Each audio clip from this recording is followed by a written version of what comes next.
Hello, my beautiful friends. How are you today? I am doing super good. I was doing a lot of reflection on what we talked about yesterday. So yesterday we were talking about how it was my son's birthday. It was 16th birthday. It happened to be for the first time ever. And then we later on calculated it won't happen again. And like if they don't add any games or make any other schedule changes in 5 years, thanks to the leap year this year and one other leap year, but so in 5 years, the Super Bowl will once again be on his birthday. And we were like, oh my gosh, that'll be your 21st birthday. So, we were joking around about that. But so we were talking about, the 49ers and the Super Bowl and those things. So I was kind of thinking a lot about it. And so I finished taping and, I just couldn't get over this feeling about like two things. So like, number one, I was like, my previous self would have had a plan B in place, like in my back pocket, ready to go. Like, had there been a loss, I would have had like some kind of Clark Griswold movie, like, okay, kids, let's get in the car and go to the restaurant and get cheesecakes or Pazookies or, frozen yogurt or something. I would have had some kind of plan. But because my life is now becoming more diversified, I don't have like an endless amount of hours to just come up with the plan B's and C's and D's to hopefully, mitigate somebody's pain in my house if something happens.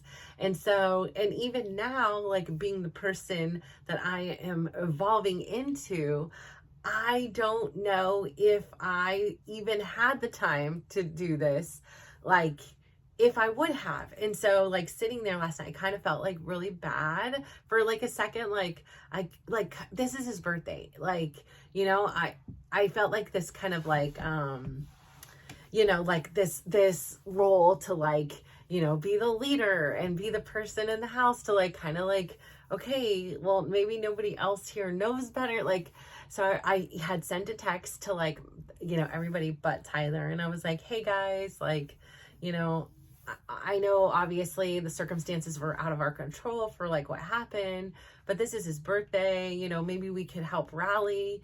Like we cannot control what happened, but we can 1000% control how we react and respond to this. And it is his birthday. Like, is there something we can do to rally for him? And, by now it's like getting later in the evening too. It's not like it's like 2 p.m. So it's already pretty late. And then they had like the luxury of having today off of school because it was President's Day, President Lincoln's birthday, celebrated. And so, which was funny because the reason why he was born on the day he was born was because I had him induced that day because his siblings didn't have school. So, total fourth kid, situation. So in theory, he wasn't even supposed to be born until around Valentine's Day or the 18th or the 20th, somewhere in there. And, I picked that day anyway. So like, the fact that his birthday was on the Super Bowl was, out of absolute convenience of being the fourth kid. And oh, by the way, everybody's off of school, so it's going to be okay. And like in hindsight, I'm like, who cares? Like you're having a sibling born. You're going to miss a couple days of, at this time, I'm probably only elementary school. Like, am I serious here? Like, oh my gosh, the things that you worry about that in hindsight, you're like, it totally would have been fine. Like, here we are, and Dylan's still homeschooling, and it's freaking February. Like, I don't know. So anyways, I go on and, I say that to them. And then I said also like, how we respond, like he looks up to every single one of us in this house. So like he's learning how to respond from us. And, I kind of left it at that. I had sent that before I had started actually doing my filming. And then, I had gotten a couple responses and things, and he still just didn't want to do anything. And on the same turn, like it's this delicate balance, because it's like, I don't want him to force him to do something he wants. Like I want him to just be him, but then I also like, feel like there's like a lesson and like, like, okay, like, like see things this way. Like it's so much easier to say like, we can't control what happened, but we can control how we respond. And when you're a 16-year-old teenager, I mean, it's hard for adults, right? Like, so for a 16-year-old teenager, there's a lot of stuff going on, you know? So, a few of the siblings and, his dad and I had reached out, and he was just not in the mood to do anything. And so I did my filming, I did my little, talking, and I kind of like helped me like work it through a little bit. And then I was like, okay, well, if he doesn't want to do anything, that's okay. I need to sit with that. This is his choice. Like, this is my child, but this is his choice. I don't have to fix this. I don't have to solve this. I don't have to do anything. I just have to support him in whatever his decision is. And so I sent him a message, and I just asked one more time, because like I hadn't spoken to him in now over an hour. And I just said, okay, just wanted to check in, are you sure, don't want to like rally? I could go take you to get ice cream. We can go get Pizookies, frozen yogurt, anything. And he said no. And I said, okay. And then I responded back, and I'm just going to paraphrase because I don't remember word for word what I said. And I just said, okay. I was like, I just want you to know, like, in life, oftentimes we can't control what happens to or around us. And I was like, but we can control. So I said this again, but now directly to him. I said, but we can control and we can choose how we react and respond. And I said, I said, the truth of the matter is, a bunch of dudes went out there and they tried their best, and a few of them came up short. And at the end of the day, 100% of those players on the field had a dream at some point of their life to play in a Super Bowl, and 100% of those players reached their dream. And that's pretty awesome, because how often do you get to see somebody live their dream and like appreciate that? So, I kind of said that in there, and I said,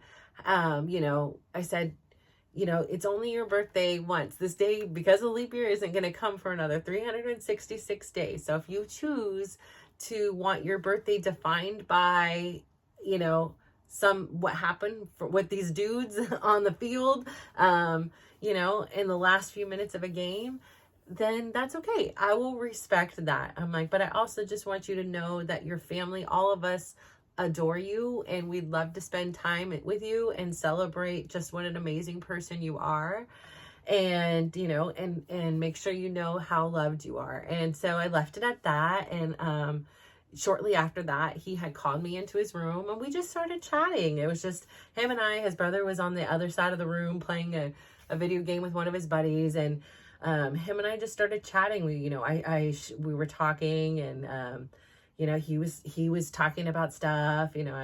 I ended up sharing with him the story I shared with you guys about the Logan's legacy, and how kind of the same things I talked about yesterday. Just like, we are winning when we get to wake up. Like, that is a win. Like, the fact that any of this, like, that's so cool. You had a Super Bowl on your birthday. Like, that's pretty cool. And your favorite team was in there. Like, that's a pretty cool thing. Win, lose, or draw. Like, that is so cool. Like, that is awesome. Like, appreciate all the wins. And so, at the end, like, he was, bringing up his own things. He started talking about this, and I'm going to try my best to get this name right. He was like, Mom, do you know who my favorite player is? And I didn't know who he was, but I knew he had told me earlier on in the season, but I had, like, it's such a complex but beautiful name. Like, my brain just didn't connect until he said it. And I was like, yes, I do know this. So his name is Talanoa Huafunga. I'm close, hopefully. So he was a 49er, and I believe it was back in November, he ended up tearing his ACL as well. And so he was saying he didn't get to play in the Super Bowl, and I was like, well, why? And he was like, remember, he tore his ACL. And I was like, oh. And then we started saying, I said, do you think he's there, like, on the sidelines? He was like, I hope so. I would think so.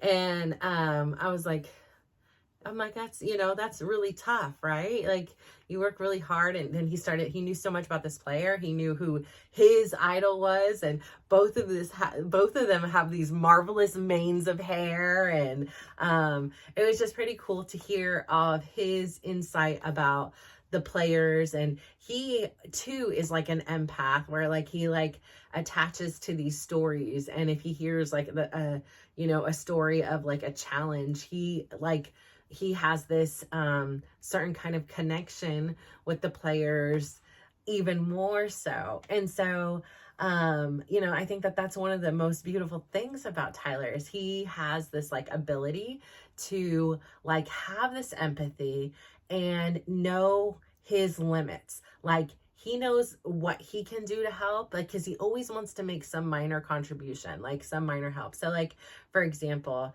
a couple of seasons ago, he had a player, actually, so it was actually last season. He had a player on his high school soccer team, and he was like, Mom, he came home and he was like, my friend had a seizure during practice. And I was like, what? And I was like, well, how do you know? And he was like, he was explaining, and he too had very like atypical, which I guess are more normal than not, but like not like how, like when I have a picture in my mind of what a seizure is, I have a very, clear, vision of what it is. And, it's something like we've seen on TV or, things like that. So the way Dylan's seizures presented himself looked nothing like what was on TV. And the way this young gentleman, because I ended up seeing him have one as well at one point during a soccer game, the way this one young gentleman's seizures presented themselves, they too did not seem like something you would see on TV. So, it was just something very unusual behavior. And so he ended up, Tyler, I think because he had his own experience with it, like it was very easy for him to recognize, right? Like, so, because he grew up not watching TV or, seeing things, I think, in the 80s and 90s, the world wasn't as politically correct. And, like it was definitely a lot more edgy with the comedy and the things like this. So like, kids would be, there would be shows and people would be having seizures, and, like it would be like a funny thing. And, people poking fun at it or whatever. So I remember he came home and he was telling me he had a seizure. And so I think, Tyler having grown up with seeing them, he was very, alert and he knew how to respond and things like that. Like he was, he was educated on first aid to help somebody having a seizure, like very thoroughly trained. So yeah, I think like it was very interesting. And so like immediately when he came home, he was just, like, Mom, like, what can we do? I want to be able to help him. And, like, it's like he really took him kind of under his wing, but more so he even leaned on his brother and was like, can you talk with him? And, here's this thing. And it, like I said, it ends up like the kid had a very similar, if not the exact same, condition, tumor thing that my son had, and then had surgery at the same hospital. Like it was all kind of around the same time. So it was like literally a full circle moment. And like to have Dylan now be on the other side and have this opportunity that he was now able to help somebody like through after his experience, and to be this person that like he could look up to. Like how cool would have that been for Dylan to have somebody like, I mean, not cool for that person who have been through it, but like to know somebody and to know like, okay, it is true. Like somebody can go through this and come out and be okay, and be better than okay, and still can go out and play soccer and, can still play video games, do all the things that matter most to a young boy. Right. And so it was just so nice to be a part of their journey. Like I even spoke with the mom, via text a few times, and answered any questions, and just was like offered a support, and like just knew like there was certain things she need not say. And I knew what she was experiencing. Like she didn't have to go into details and explain. Like I knew how her heart broke because my heart broke too. Like, and reliving it, it was like I had this like, again, this like hypervigilance and protection for this young player, and adoration and just like inspiration from like knowing what he was going through and experiencing, and to like see it all over again was just so like healing. And also like it was just like, I see, Dylan, I told you you would get this full circle moment, and hopefully you get it more times than once, that it is like your turn. Like we were the recipients for a long time of kindness and helping and good words, and now like I kept telling him, like, you're gonna get an opportunity and to pay this back, and when you do, you do that like as much as you can, like you give what you can. And I think what the beautiful thing about Tyler is like he knows his limits. He knows like he wants to help, and he's okay with what he can do, and he feels really good about that. Like he doesn't, like, you know, for me it's like I always want to do more, and how can I do even more, and what else can I do? Like it's like I want to take on more than I can handle. And Tyler walks this beautiful tightrope of knowing like when to care and when to care less, you know, like to not sacrifice himself in caring for somebody else and helping them. And so he has a huge heart. Like I am so enamored by him. Like I adore like all the little ways that his wisdom, and you know, he comes off not like he is an interesting character. So like he has so much wisdom, and like he has taught me so much about life because he sees life in such a different way than I do. And I just simply like so many of these things, I'm like, I just didn't know these things were possible. Like I didn't know you could say no. I didn't know you can establish a boundary and maintain it. Like I didn't know, you know, a lot of these things. And like his ability to do that, and his ability to be like, look, Mom, you know, like to don't expect anything of me. I'm going to set a bar low, and, you know, like to just blow that bar out of this universe, to know like he had this freedom to be him with his own unique circumstances. Like he has challenges seeing, he has challenges with foods, like in allergies and all kinds of different things. He's just a very sensitive like person. And so, you know, like he's just a really cool kid. But I was thinking about him when I went in the room. So we're chatting, and you know, I now like at least like, again, I didn't fix it or anything, and I was just able to sit with him, and that gave me some relief that like his birthday wasn't being just ended and defined by this one thing. Like to hear him talk about people he admired and talk about like the game, and like not be like upset about it, like that was so great. And to talk about other things. And so as we were sitting there talking, like I was just like, I just like knew right there, like I just had this feeling. So like when he was a baby, like he was the youngest of four, obviously. And so even when he was born, I was thinking about it, like Chris was there when he was born, but like we had 3 other kids. Like shortly after he was born, he was like, I gotta go, you know, like my mom couldn't stay with them for whatever reason overnight. Like it was too confusing for her to like get them all to school, and which again, who cares? They should have just damn stayed home. They just had a new brother born. They're probably all excited, you know? And so it ended up being my mom stayed with me in the hospital that night, and with Tyler, and Chris went home. And so again, it's still a strange situation, whatever. Like I mean, maybe it is, but again, it was the 4th kid. What was Chris gonna do? You know, like we were in an extremely small room that time. I don't know what kind of closet they put the mom of 4 kids in, but it was that. And I was like, I was so matter of fact too. I was like, listen, I know this is my 4th kid. I know this is rodeo. 24 hours is all I need to stay here. Like this is a natural birth. 24 hours. So after 24 hours, you better have my discharge paper here at about hour 23 as I'm leaving. I got stuff to do. I got kids to pick up from school. Like life goes on. The baby is here. I don't need you waking me up or waking him up or all that business. No, we're going home. And so we went home, and after that first, you know, like I said, 24 hours. And but this kid, my God, you would think with the amount of mothering I did since I was the age of 2, you know, nannying, growing up, babysitting, like, you know, raising half my cousins, like my brother, you know, all this stuff. Then having already had 3 kids, one of which was sick, you would think I would have it in the bag, right? Like I knew I had every single trick, every single answer to every problem. No, No, not at all. Not even close. This poor kid was so colicky.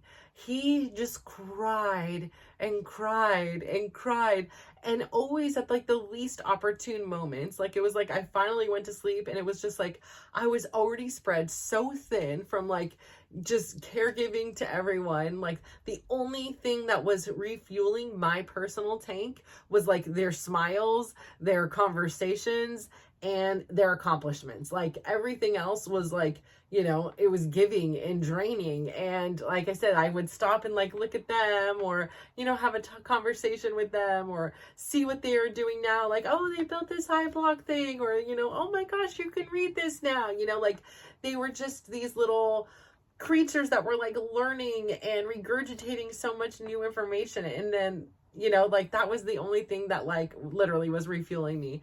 And so I was just like, I tried everything. I went to lactation consultants, doctor's appointments, I read books. I went to the library, and I came home with stacks of books. I was on the web. I was on forums. I was on anything you can think of to try, and every trick that I possibly could remember or think of. Music, no music, sound machines, like no sound machine, this kind of sound on the machine, really loud, really soft, like everything. And he just was not having it. His stomach was upset. I tried these things called gripe water. I did everything like anybody would suggest I would try for him. Different positions, nursing him, like everything. He was just miserable.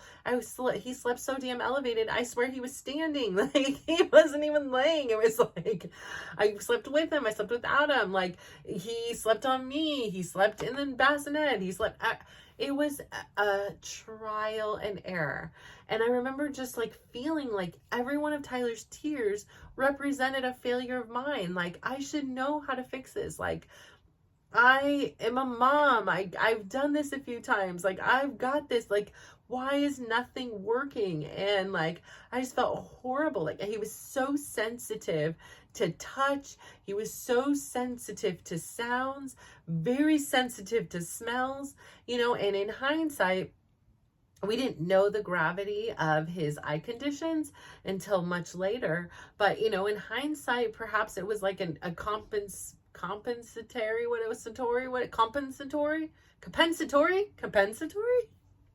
what is it? Tell me. Compensatory? Compensating for, we're going to try a whole different word, like the same word, different text. Like a compensation for, his eyes. And at that time, now he, when his eyes wiggle, because he has this rare eye condition, when his eyes wiggle and move, he has null points, so he can move his head and find the spot that calms them down where they're not moving as much, unless he is nervous or sick or, again, those perfect storms. But for most days, he can get them to slow and calm down. But when he was baby, he couldn't move his head. So his world was just wiggling and moving. And I'm sure that can make you feel nauseous and, it's blurry, and I don't know, it just a lot of things. And then again, I didn't know he had allergies. Like who would think? None of my kids did. I was like living on trail mix. I didn't have time to sit down and eat a meal, and I would just like be popping in trail mix, and I had peanuts on my hands, and then I'd be touching him, and I just didn't think about it, like it just wasn't like a thought like this was a bad thing to do. It wasn't like I read it or heard it, and I didn't make any connections. But once he did get diagnosed and had the severe peanut reaction, I was like, oh my gosh, maybe that was part of it. But anyways, I say all that to say, like, I remember trying everything and just feeling like an absolute failure. I was like, he would just be better without me. And like just feeling so unworthy and like a bad mom. And I remember like thinking those things. And then as I would calm down, I'm like, listen, there's nobody on this earth that is going to love Tyler more than you. Like there is nobody else in this earth that has shared a body with him. And, like nobody else who has his best interest at heart like you do. And so, yes, it is tough. And yes, you want to fix this. And yes, you want to help him so he's out of pain. And you're out of pain from hearing all the crying, and the kids are out of it, like but sometimes you just can't fix things. And so I remember like coming to peace with that. And I remember just sitting in a chair that rocked. And I remember just like, I'm going to shut it all off. I'm going to stop everything right now. I'm stopping the gripe water. I'm stopping the sound machines. I'm going to literally stop everything. And I'm just going to sit with you. I'm just going to sit with you. And if you're crying, then you're going to sit here crying. I might cry too. I might join you. I join in because, I don't know what's going to happen. And I remember just like thinking like about him being in my womb and like sharing a heartbeat for a time being, and I literally like just laid his head on my chest and I just held him.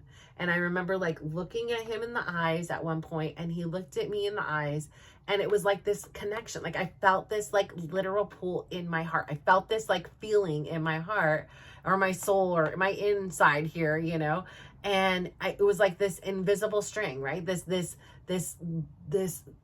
bind and bond that we have together, like mother and son. And I just like in that instance, all the confidence, all the knowing, it all became so clear to me. And I was like, this is what I need to do. I need to just be here. And I like just relaxed myself as well. And I began like, I got my hand and just ever so softly, like just literally began to like caress his head and go down his face and just so gently and barely touching him. And like I said, he's very sensitive to smells, very sensitive to textures and touch. And it was like freaking magic. His eyes like rolled back with like pleasure, like absolute pleasure. His body that had been stiffened and tense literally relaxed and melted in my arms, and he stopped crying. His heart like slowed, our breaths synced up, and I just would do that, and then I'd go down his arm and for as long until he fell asleep. And then he falls asleep, and I usually I'm like, okay, gotta rush him into bed, gotta get these other one here. And I was like, no, I'm just gonna sit here. This little boy just needs his mama. Like he just needs some extra love and touch. And I sat there and just like would just give him the little tickles, and like we would call it tickles, on his arm and his face as he slept. And then I probably like dozed off myself eventually, and I just remember that. And then like any other time he would get all worked up like that, like overstimulated, I would again do it, and the same response. And so like it became this thing. Like I remember telling Chris, okay, here, I found something, like this works, guys. Like everybody, like to his siblings, like, okay, if he gets all aggro or whatever, this will help him, help calm him.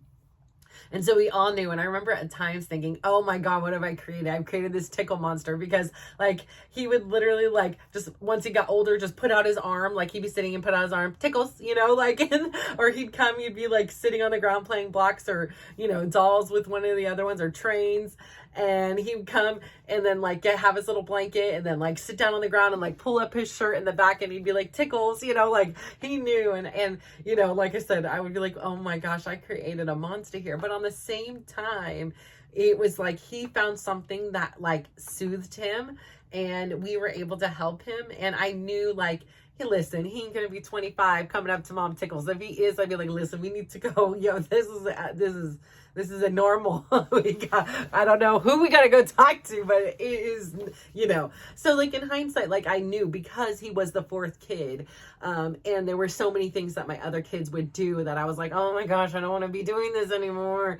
And like kind of like feeling like these like acts of kindness, these acts of like love and these nurturing things that I would do sometimes would become like, okay, these crazy routines and habits.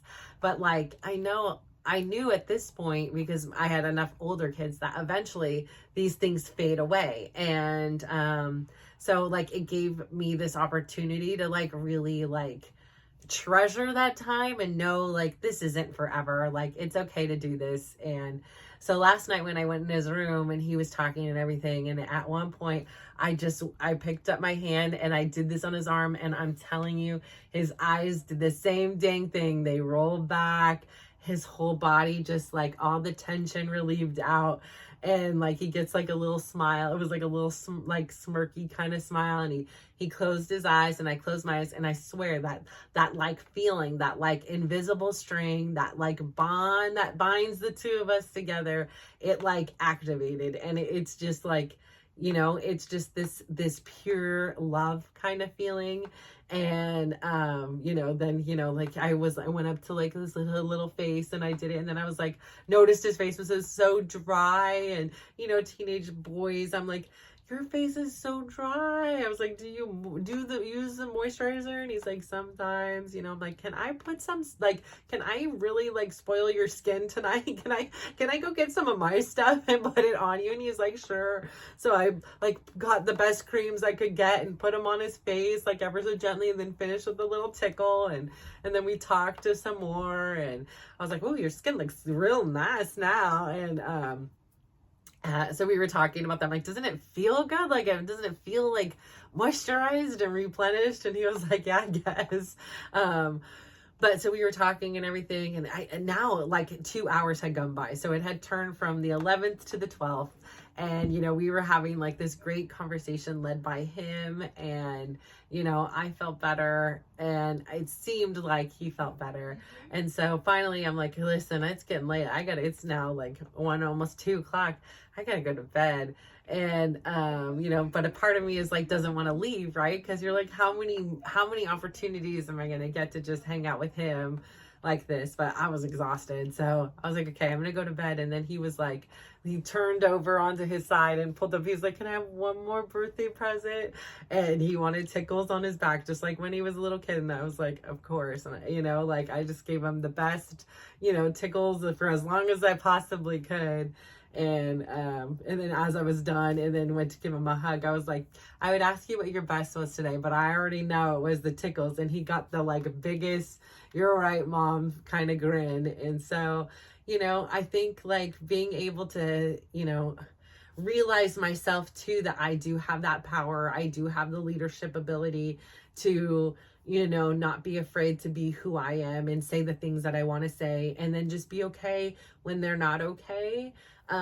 And to show love in the ways that I can. And so like, here it was just like such a beautiful moment. And like thinking back again today, like how fast time goes, you know, like it's so true when they say like the days are long and the years are fast. Like, how did it come to be? Like, I was playing trains with them yesterday, and like dolls, and my daughter hated like playing dolls with me because I always had like, when we play Barbies together, like I'd always have these like voices and stuff like that. And so she was like, can't you just play normal? I'm like, well, I can't just have my mom voice. I'm be like, hey, you know. She's like, Mom, we don't have to talk like that. And I was like, I know, whatever. And I'm like, hey, you know, like when I was kid, hey, Barbie, you know, like all. And then she's like, it's too much, too far, Mom. But you know, it's so hard. Like I look at my kids, and there's like around my room, I have photos of them like little, right? And in my mind, sometimes like they're still that way. And then, you know, I look at them and they're adults and they're 16-year-olds, and, you know, they're these wonderful people that are impacting the world the way they can, and they're learning and they're teaching others, even if that other is just me. Like, it is such a remarkable experience, like being a parent, you know. It's so filled with so many ups and downs, and you just, on any given day, you just don't know if you're doing it right or wrong. And I, you know, would tell myself, I know, you know, like there's things I'm doing that that I'm doing the best I can today. This is what I know. Like, this is how I'm surviving. And like, you know, you'll probably be in therapy because I talked with like a Ken or a Barbie, or I didn't let you do this or that or whatever. And it's all generated like from love, right? And sometimes we're operating out of fear, like fear of things that had happened to us or other people we know or stories we hear on the news. And you know, it is so tough, but like it was such this beautiful moment with him yesterday. Like, despite it all. And it was just him and I was like, you know, there's been so many times you would think like, you know, the fourth kid probably doesn't get a lot of time with you alone. But actually, I would say that is like not really the truth. Like, I think everybody in each one of the kids, I've been so blessed to not even have just a family relationship with, but to like really cultivate individual relationships with, and to take advantage of those moments. And it may not have been like, oh, we took a, you know, big trip to Nashville or we did these things, but like to really like embrace every car ride, to really like, you know, go in there and make sure every night, even though if I'm already in bed and tired, like still when they're, whether they're 24, you know, or 2 or 4, like to make sure I say goodnight, to make sure I talk to them and check in and, you know, see what their best was, see what made them happy today, like see what's made them smile, see what they did to make somebody else smile. Like, I think that that's just so important. And I think that that's like, you know, for me, my biggest responsibility as a parent to make sure I do and continue to do, regardless of how old they are. But you know, I did get all these times with Tyler when he was young, because like the other ones would go to school, and you know, so him and I actually, you know, we would spend a lot of time in the car, like picking up kids. And so I'd always have like a game in the car. We do like tic-tac-toe or hangman or color. Like we always found like ways to, like, even if we were doing something super boring, like that it would not have been his life, like to really make the best of it. We'd walk around, you know, like let's find, you know, like let's play I Spy. And, you know, I really tried to make the best of his experience. I knew like a lot of times he had to grow up on soccer fields or softball fields, or, you know, at cheer competitions or cheer practices. So it's like I always had like a backpack with like toys and coloring books and Hot Wheels and, you know, travel games and things like snacks. And I really tried to say, I understand that this would not have been your life had you been the firstborn. And maybe, yes, our weekends aren't filled with going to zoos and museums like the older ones were, when there wasn't this thing called sports monopolizing our time. So I'm going to do the second best thing and make this the best experience you can, make it as least torturous as possible for you. And, you know, as you become this built-in support for them as well. And I just think it was pretty neat to, like, you know, have that time with him alone. And it was totally unplanned. And, you know, it was like he had initiated and called. And I was so grateful for the turnaround and that time. Like, I will, if I ever think about his 16th birthday, it will be synonymous with, if I'll probably always remember there was the Super Bowl, and I'll probably forget at some point who even played in it and who won. Definitely I'll forget that. But I will always remember that conversation with him, and I'll remember that experience, that, like, you know, when everything got chaotic again and I just wanted to fix it for him. Like, and I obviously couldn't. I didn't have a crystal ball. I couldn't go back in time or anything. I couldn't fix it and give him, you know, the best birthday ever.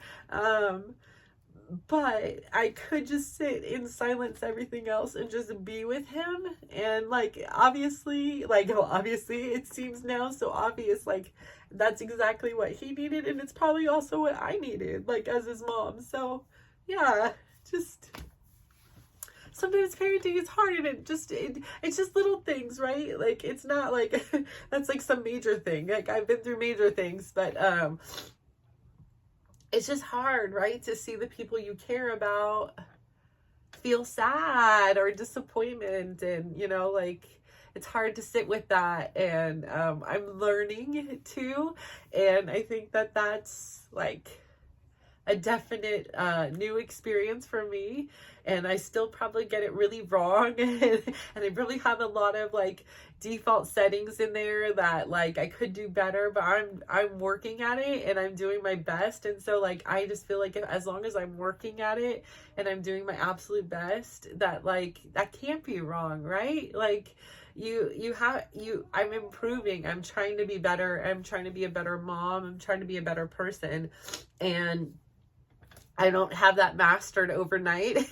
It's going to be a process, but I hope overall, like, the most important thing they know is how much I adore them. And I know you have these experiences with your kids or your loved one or your parents or, your friends. Like, it's just difficult sometimes to see, like, those you care about hurting. And it could be like, a physical hurt, like I twisted an ankle, or it could be like a emotional hurt, like my favorite team lost, or, it could be like, I don't know what's going on. I just am feeling a little bit off today. So, yeah.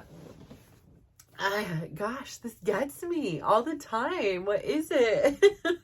It's such an unusual thing, but it feels like it's an unusual thing. I'm sorry. Like, sometimes I do that. Like, I finish the sentences that are in my head thinking you're in my head with me and that you know what the heck I'm talking about. But it's such an unusual thing for me to, like, cry and connect all these, like, emotions and stories. And, like I said, like, thinking about this and being able to go back to when he was a baby, and that these, like, primal things that, like, I knew, and I second guessed about myself, and I tried all these things. Like, it's sometimes we make life way more complicated than it needs to be. Like, my uncle used to always say, like, he's a simple man with a simple plan, trying to get by the best he can. And, like, he would tell me all the time, he's like, you just try to overcomplicate everything. Like, it doesn't have to be so complex. Like, sometimes it's just the simple things. And then, like, yesterday was case in point. We didn't need to go bowling. We didn't need to, go to ice cream or cake. Like, he just needed somebody to sit with him and to listen to him. And that was it. That was all he needed. It was so simple, and I had that.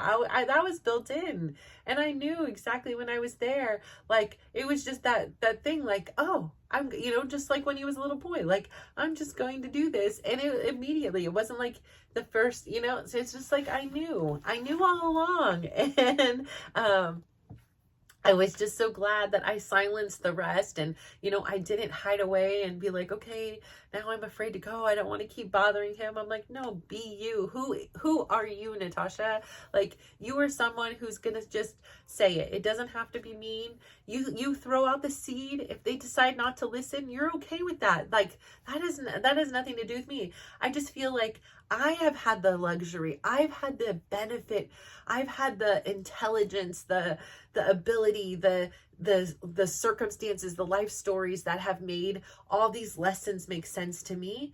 And if I would just hold on to them, how selfish would that be? Like, I want to share that with the world. If I learn a secret or some way to make life better or something to taste better, I want to share that. I don't need to just keep it with me. Like, that's it's to share. And if you don't like it that way, or if you don't want it, that's okay. Like, no, that's great. Maybe you have something else. Teach me again. Like, maybe teach me something else, and maybe I'll still only love this or love it this way. But that's what it is. So I just think there's such a beauty in this, and I think that there's so much, like, I don't even, like, have a plan. I don't even know what I'm doing here, but yet I have filled up hours and hours of being able to talk to you guys. And now, again, like, I don't know about editing, and I don't want to know about editing. I don't know about, like, which kind of microphone to get, and which kind of this, and how to, the best way to produce and edit and lighting and all that stuff. I don't really care about any of that. Like, I just care about being able to connect with you and show you, like, my life is just as normal and as basic as yours. And not like you're basic, but, like, I mean, there's nothing spectacular about me, which means there's nothing spectacular about all these people that we think are so spectacular. The only difference between me and, say, somebody like a Taylor Swift is, like, she's done it. Like, she's doing it. She didn't just one day sit in her room and say, I'd like to sing, and then leave it there. The next day she did something. I don't know her full story. I don't know if she took a vocal lesson or if she just was naturally gifted with her uniquely beautiful voice and her songwriting ability and her amazing ability to put her life into music and create these stories and these images. Like, like I said, during COVID, like her music, like that is when, like first off, like my first time I started to really like her was like the Bad Blood, like that song came out, and it was like, cause it was like in this, like where I was like a badass. So like, it was like, yes, yes, yes, world, we've got back, like to all the things that had wronged me. And like, that was like at one time where I was, starting to do some walking. My son Dylan had a coach, and this coach was like old school, and he was fine with Dylan, but he wasn't very nice to one other player. And it was like his birthday that day. And, like I was like, he was benched for no good reason. And I was hot, and I was missing my, it was one of those days where I had 4 kids in 4 different places. And then my son didn't play. And I really didn't care about my son not playing, because I knew eventually he would play. And because it was a tournament and all this stuff. And I just remember like, you should communicate this. I yelled at this coach, like, he knows who he is. He knows I was a mama bear, and I am so, like, we are so good now. Like, he ended up coaching my other kid, and like, I adore him now. And we had our beef, but he called me like immediately on the phone. He was like, we need to talk. And I was like, yeah, like, he was like, well, what's up with this chick, and, lesson, absolute lesson learned, like never do something like that, like, like absolutely embarrassing now in hindsight. But there was like this kid, like, like I take these kids on as if they're my own, like I get invested in them, I see them on the every weekend, and yeah, anyways, like it is what it is, like, but I don't even know what the point of that whole part of this story was. Now I'm forgetting that part. But anyways, yeah, that one I really lost. How did I got on the him in that thing? Like I said, that coach. And the funny thing is too, he was now coaching high school. So he was coaching again some of the players that were on that team when I yelled, that used to play with Dylan. That was part of his core 4. So and I still, like I say, whenever I see that coach, like I give him the biggest hug. We were in England together. Like he coached my little one. Like we are so good. But yeah, so like I say, like in life, like we just need good people on our sides. We need good coaches, we need good friends, we need people that really want to teach us and inspire us to be the best. One of the things about that coach, again, I still have no clue how I got onto him. I'll watch it back and be like, oh, there you go. Actually, I don't rewatch any of this, but like one of the things that I like loved about him as a person, like as I got to know him better, was like he would say like, 0.001% of these kids are going to grow up and be pro, but 100% of these kids are going to grow up and be young men. So like I am here coaching young men. I am not here coaching you to go pro. And if you want a coach that's going to coach you to go pro, you're going to need to go find somebody else, because I am going to teach you about respect. I'm going to teach you about like, winning and losing with dignity, your dignity and grace, and, knocking down the player, but picking him up again, like right after, like, and I think that those things like that, those parts of him really aligned with me, and who I would appreciate my son to be around, who, I give this privilege of sharing my child with you. And, I hope that good things come out of that. And, some of the things he would teach them to like visualize. And sometimes, it's not all about putting in more physical energy in a tournament that it's over 100 degrees, like, and you're 9 or 10 years old. Like, that's not what it's about. So, oh, I know, I found it. Bad Blood. So it was during my Bad Blood time. So I liked Taylor Swift, Bad Blood then. And that was my thing, but I would listen to it over and over on my AirPod. And, it was just like, it was like this empowering song. It was like, at this point in my life when all of those things that had happened bad to me was like, it fueled me. Instead of just having it had happened and had been a victim, in that song, in that era of my life, I became like a badass. Like I was like, like, and before I would act like one, but then I was like, no, like everything that had happened to me adversely, like fired me up. And again, like it had then created this person who I was also very, very proud of, like who was like, I'm not taking crap from anyone. Like, like, you know, nope, not on my watch. Like, see something, say something. Like, but I am now, and I've been in that era until I would say probably even the last year to 6 months. And it's kind of transitioning where before, like, and I would even say a couple months ago, like, you know, the first words I would use to describe myself would be like gritty, resilient, you know, this Finnish word called sisu, all those things. And I think that those are phenomenal, phenomenal characteristics. I do believe that they have helped me to transform any form of victimization of what things have happened in my past, and has allowed me to see those as opportunities and not things to break me. So I think that my grit, my perseverance, my resilience has allowed me to view the world in a different type of filter, that I am not a victim of these things. I am not. But for so long, I needed to prove it. I needed to, like, almost like, again, like I talk about, almost like overcorrect. It was like, nothing can hurt me, you know, like I am tough, I am hard, you know, like it was this like gruff, kind of rough on the edges, soft as you know, jello on the inside, but just this tough, rough, gritty, you know, don't take no, won't take any hostages, like won't be taken as a hostage, like I'm not going to go down without a fight. And where I'm transitioning into, where I am beginning to have come to peace with all of that, like I see its value and how it empowered me and how it fueled me and how it allowed me to see myself and not as a victim. But I also don't need to see myself as a fighter all the time.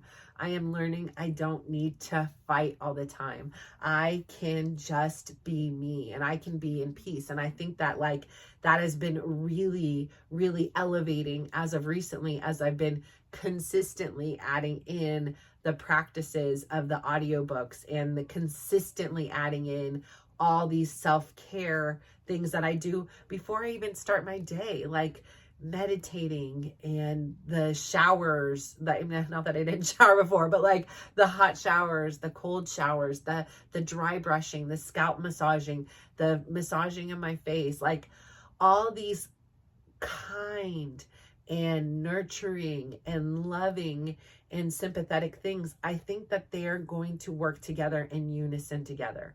Like I can still be gritty and I can still have sisu, but I don't need to throw it in anybody's face. I don't have to have this armor anymore. And I feel like incorporating this more feminine, this more nurturing, this more loving approach into this very masculine and tough and strong and pant wearing. I'm tired. I am tired of all that fight. I'm tired of that toughness. And so I think that like coming into this place where I can integrate the two and be able to use my left hand and my right hand like harmoniously to create this like beautiful experience has been like, I feel again, like almost like little weights coming off of me, like little pieces of me, like just coming off. Like I feel freer. Like it sounds so crazy, but like sometimes at night, like I'll do these stretches and like I will feel pops and cracks in a different weird way. They're not just like oh, my back cracked or my neck cracked or whatever. They are like, it is like releasing years of trauma that has been built in, years of, you know, whatever it is, resentment or, you know, just this toughness about me. And I feel like, you know, like part of that exterior of mine that was like very tough, it was purposeful. Like it kept my world very controlled. It kept it very limited. And I think like now I'm getting this courage to step out of that box. Like I've done it in a slow fashion. I've done it by going to a couple different gyms and different classes and different experiences and meeting different people, and all the little things that I've done by continually putting myself out of this beautifully comfortable zone that I had created has made me see that like this was not, it was beautiful for me while it lasted, but it is not like the end of all. Like, because as I've stepped out, I'm like, again, I could go back to that, but I have zero desire. It's like there's so much out there. There's so much in this world to experience. There's so many people's stories to hear. There's so much love to share, and there's so much love to receive. And so I think that by dropping some of this little bit of a rougher, hard disciplinarian, tough exterior that I've had, that I now am becoming more and more who I am, not who I, in my mind, believed I needed to be in order to protect myself from having further damage done. Like, nobody can hurt me if I'm this tough. No, I can't be a victim. It's impossible to be a victim if you can't victimize me, and so I think that was definitely like a form of a subconscious like coping mechanism to like survive. This is, I'm just this little kid just like you, right? And you're just guessing. Like, you have these examples in front of you, your parents, TV, like any medium can be a form of influence on you, right? It could be music, it could be TV, it could be art, it could be a neighbor, it could be a friend's parents. Like, there's so many different areas of our life that we're just getting information, and our brain is trying to process it, and we're trying to see like, how is it we fit into this world? How is it we can avoid pain and achieve optimal pleasure? Like, how can we help those around us avoid pain so we could also achieve optimal pleasure? Like, that became the story of my life. And it's a great story. It's a wonderful story. I've had amazing experiences. I have got incredible kids, and I have helped them through and advocated for them through really crazy things. I've seen them die and come back to life again. I have seen them thrive beyond just survive. Like, I can't be more proud of them as who they are as people. Like, it is nothing to do, in my opinion, about what it is, your status or your title or anything. It is the character of your heart is what matters the most to me. And they have such beautiful souls that, like, I won. Like, my kids are amazing, and I'm sure yours are too. Like, but I all I could say is I am the luckiest mom on earth to those 4 kids. So, it has definitely been my greatest like joy, has been being a part of their lives and being their mom. Like, it is worth every sacrifice and every tear and every night feeling like I wasn't a good enough mom, to the days and moments when it was like, it all made sense. Like, you were the best mom for them. And so yeah, I say all that to say, like, this life is really a cool experience. And I think that a lot of times we get so caught up, like we forget, like we're so in our default systems.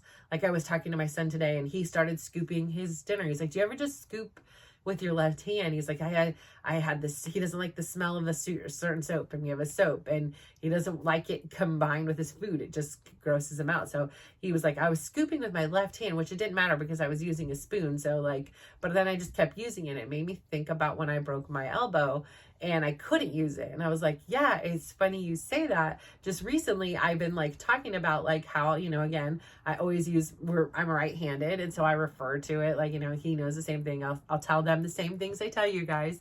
But like, I refer to it as using my right hand. And I was like, so sometimes just at night, like I'll brush my teeth with my left hand or in the morning or after a meal, just because I want to see if I can, and just to challenge myself and to get myself out of these default settings of just like, okay, I'm going to sit down, I'm going to cross my legs on the left. Like, it's like, I almost like want to be like, here, I'm going to put my part on this side. And, you know, like I'm going to, you know, really spice it up and put on a different shirt. I was gonna wear the Niners shirt if they won yesterday, and then I was like, part of me was like, see, my personality is I should still wear it because I'm not gonna just give up on somebody because they lost, you know. So I had this whole thing. I'm like, listen, just stick with your dang tank tops, you know. You're in it anyway. It was underneath it anyway, so it wasn't like I had to like go do anything. But yeah, so like, I don't know. I think it's great to get out of our comfort zones, like to drive a different way to work, to, you know, if you always take the freeway, take the back roads. If you always take the back roads, hop on the freeway, even if it's just for one exit, you know. Like, I think we get so stuck in the default. And like I said, I've had this blessing and curse to have been around a lot of people at the end of their life stages. And every conversation had revolved around like, live your life and live it now. Because there isn't any guarantee that if you're going to wait till you retire, you're going to be able to tour the world. Like my aunt and uncle, they were like, we were going to sell everything. We were going to go travel the world. And look, we're immobile and have cancer. Like, we can't do that, you know? So you don't know what's going to happen down the road or what things are going to change. So, you know, by getting out of your default settings, out of that, like, this is just manual. This is when I'm going to get up at 8 a.m. I'm going to go do this. And it's like, have some fun with your life. Change it up. Have different experiences. Eat at different restaurants. Sit with a different group of people at work. Like, do something different. Like, you know, you see this world so different. Like I was saying, I in the gym the other day, wasn't feeling well. I hurt my arm. I knew I needed to just throttle myself. And I went to the back. And by going to the back, it opened up the whole class. Like I usually see like this, you know, I'm right in the front. I see him and I'm just in my zone. It's all about me. And that's cool. It's great. I get a wonderful workout. I don't slack because, again, I'm a people pleaser. If he's going to tell me to go higher up on the knees, I'm going to do it. The minute he turns around, be like, you know, I'm going to feel like I'm dying. But I'm like, I feel like people are counting on me now. Now I know that I try to shut it out of my mind, but I know there's people behind me watching, which makes me like, if I'm going to slack, then they're going to slack. So, you know, I can't slack off. And, you know, it's with, again, like this thing. So going in the back allowed me to see everybody else, and it allowed me to see people in their zone. They were all in their own flows, and it was so cool. It was just so great to see everybody releasing their own inhibitions. You know, they could have went to any class or not gone to any class at all, and here they all were choosing to come to this class, having this shared moment, and it was a beautiful thing. So I think like there is a ton of value in just getting out of your comfort zone. It does feel great in the comfort, and I can always go back.